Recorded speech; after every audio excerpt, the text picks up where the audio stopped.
Cameron and I'm in 8th grade. I'm Sarah and I'm also in 8th grade. We're from Team 4004Y, Why Not? And this video is for the Create US Open Championship. We have won numerous awards this year, all of which motivate us to submit this video. Our awards include 2 Tournament Champions, 4 Excellence Awards, 2 Design Awards, and 1 Skills Champion. Each person's job on the team physically do best or what they want to learn about. My job includes driving, building, programming, and social media.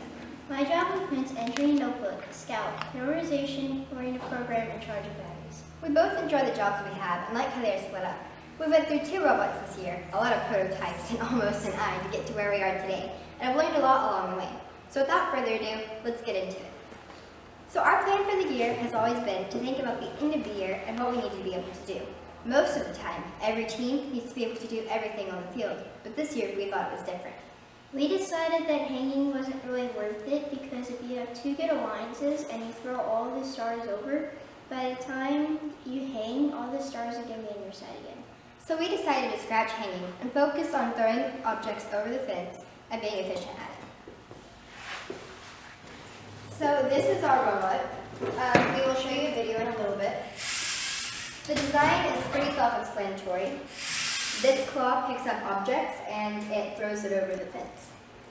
Our gear ratio on the claw used to be a 1:7, but we geared it up to a 1:5 gear ratio to make it quicker so that we can throw objects into the high zone quicker and, like I said, quicker at throwing it over. We have omnidirectional wheels.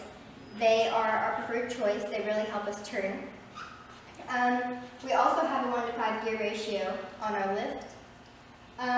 Our rubber band design is a pretty interesting thing to go through. We tried about 5 different designs, and this is by far the best one we've come up with. We tried, first of all, going over the 62th gear and down the back. It had a good pull, but it broke a lot of rubber bands. We also tried going over the side of the C channel, but it also broke a lot of rubber bands. Then we tried going from this C channel up to here, but that didn't have enough pull. Then we tried this.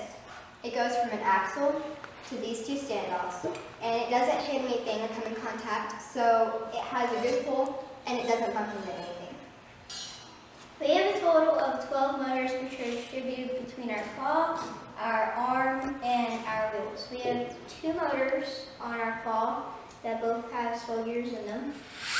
We have 6 motors on our arm that also have swell gears in them, and we have 4 motors on our drive that have turbo gears. We've had problems in the past with us tipping over and us dropping game objects, and we've also had problems with our autonomous not working for one side of the field, or if someone had the same autonomous getting stuck on them. So to fix dropping game objects, we came up with our spike.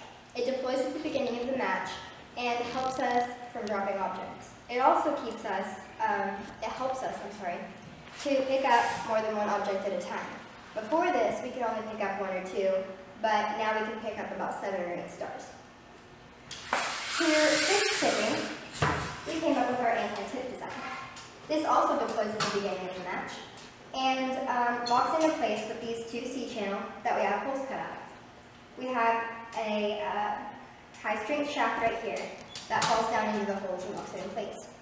We also decided to add this piece of C-channel because just in case it comes out of its holes right here, then it can't completely come out. So we always have an anti-tip device.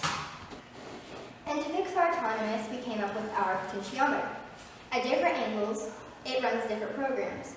So this way, we keep teams guessing, and we keep ourselves from running into other people.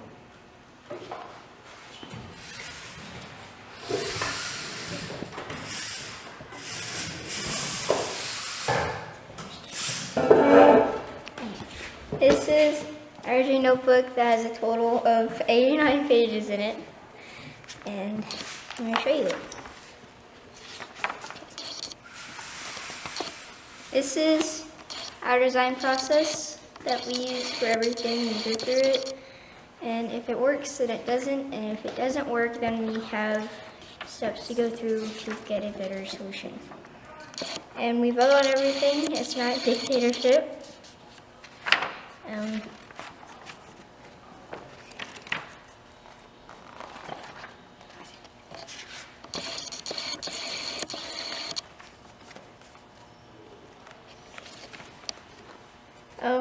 This is when we were making our claw and when we were making our original base and our wheels that went with it. The chain wouldn't go through the certain space because they're not equal to one hole. So we had to put a larger sprocket in between to fix that. And this is our original strip gear design that we had for our old robot that we'll get into later.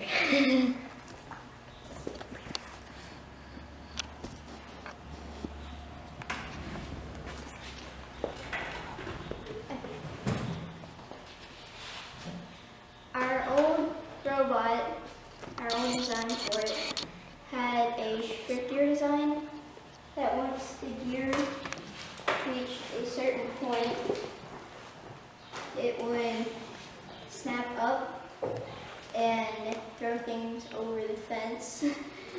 And it was kind of sporadic and wasn't the safest thing in the world because it didn't go off when it was supposed to sometimes, and it just didn't work very well. It could only do one star at a time, and sometimes it could do a cube. And one of the times it didn't work the right way, and it ended up hitting Cameron in the eye.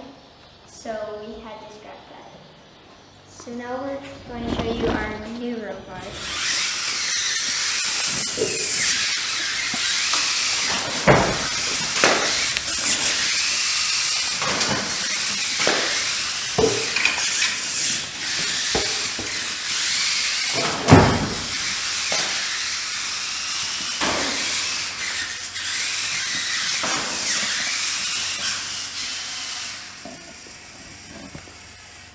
So that's a little video of our robot. The hardest thing on our robot was probably our anti-tip that we mentioned. To do the anti-tip, we initially had to completely rebuild the robot. It had to fit inside the 18 by 18, so we moved our whole tower forward, which made us redo our angle of our arm, and I think we also redid our claw a little bit. And also, our claw program, as we just demonstrated. The claw, once it's right here, it doesn't put any pressure on the claw, so we can go forward and knock stars off the wall. But once it's about right here, it starts putting a little bit of pressure on it, so we don't constantly have to hold the button down. If we had one more day to work, we would probably do a lot of driving, because this year the game is really focusing on driving. So you can have a good robot, but you won't get very far unless you've got a great driver, which really puts you at a different level. And we probably do more of our autonomous because you can't get a good enough autonomous. You can always fix it and tweak it and even just make a new one if it's not good enough in general. So we are very involved in our community with robotics. Our community is mostly a sports community. So we had a little bit of trouble getting the community interested. Once they got interested, they've been super supportive. We're currently building a big t-shirt bot to throw t-shirts for the community at different school events. And we are also in contact with some different teams from different schools to really bounce ideas off of each other and get some good experience with them. We are also, we have a festival that we do every year, and at the festival we direct traffic because it goes down Main Street, so we do that. And then we also teach robotics, Robot C, to new teams who don't know what VEX is or they're just getting themselves into it and need to know what it's a little bit about. Thank you for watching. Hope judging goes good. Bye.